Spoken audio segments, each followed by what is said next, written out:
Hi friends, welcome back to my channel. This is Siri. Another వ్లాగ్తో మేము ముందుకు వచ్చాను. ఈరోజు ఫిష్ ఫ్రై కర్రీ ఎలా ప్రిపేర్ చేసుకోవాలో చూసుకుందాం. ఇప్పుడు ముందుగా క్లీన్ చేసుకున్న ఫిష్లో కొంచెం కారం, పసుపు అండ్ సాల్ట్ అనేవి మూడు బాగా మిక్స్ చేసుకొని ఒక 30 మినిట్స్ పాటు ఫ్రిడ్జ్లో పెట్టుకొని ఉంచుకోవాలి. ఇప్పుడు ఒక ప్యాన్ తీసుకొని అందులో ఆయిల్ బాగా మరిగాక ఆ ఫిష్ని అయితే లైట్గా ఫ్రై చేసుకోవాలి.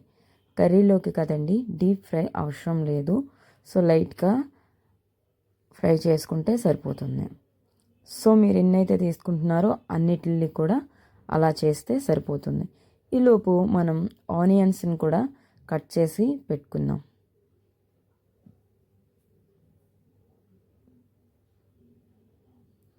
ఆనియన్స్ ఎక్కువ కాకుండా తక్కువ వేస్తే మంచిదండి, ఎందుకంటే తీపిగా ఉండకుండా ఉంటుంది. సో నేనైతే ఉన్న ఫిషెస్కి 3 ఆనియన్స్ అయితే తీసుకున్నాను. 3 ఆనియన్స్ కట్ చేసుకొని పక్కన పెట్టుకోవాలి. ఇప్పుడు మనం ఫ్రై చేస్తున్న ఫిష్ని ఎనదర్ సైడ్ కూడా ఫ్రై చేసుకొని పక్కన పెట్టుకోవాలి. ఇలా ఫ్రై చేయడం ఎందుకంటే చాలామంది ఫిష్ అనేది నీసు స్మెల్ వస్తుందని తినటానికి ఇష్టపడరు. ఇలా చేయటం వల్ల ఆ స్మెల్ అనేది తెలియదు. కర్రీ కూడా చాలా టేస్ట్గా మనకి వస్తుంది, ప్రిపేర్ చేసుకోవచ్చు. స్టవ్ మీద ఒక కళాయి పెట్టుకొని అందులో ఆయిల్ వేసుకొని కొంచెం జీలకర్ర అనేది యాడ్ చేసుకొని ముందుగా కట్ చేసిన ఆనియన్స్ని మనము బాగా ఫ్రై చేసుకోవాలి. బాగా ఫ్రై అయిన తర్వాత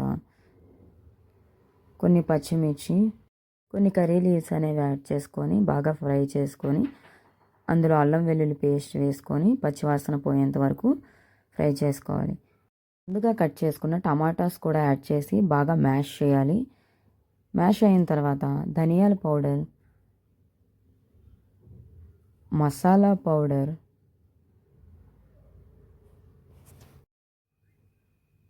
అండ్ కారం.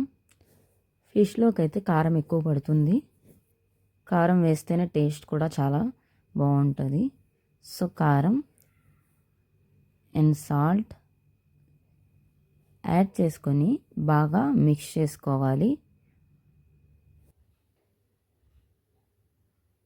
బాగా కలుపుకున్న తర్వాత చింతపండు రసం అండ్ తగినన్ని వాటర్ వేసుకొని బాగా బాయిల్ చేయాలి. బాయిల్ అయిన తర్వాత మనం ఫ్రై చేసుకున్న ఫిష్ పీసెస్ అనేవి యాడ్ చేసుకొని ఒక 5 to 10 మినిట్స్ అనేది మనము మీడియం ఫ్లేమ్లో బాగా బాయిల్ చేసుకోవాలి. బాగా ఉడికిన తర్వాత అయితే మనం స్టవ్ ఆఫ్ చేసుకుంటే ఫిష్ కర్రీ అనేది రెడీ అయిపోయింది. సో ఈ వీడియో అయితే మీకు యూస్ఫుల్ అవుతుందని అనుకుంటున్నాను. నచ్చితే please do like and share, subscribe and comment also. Thank you.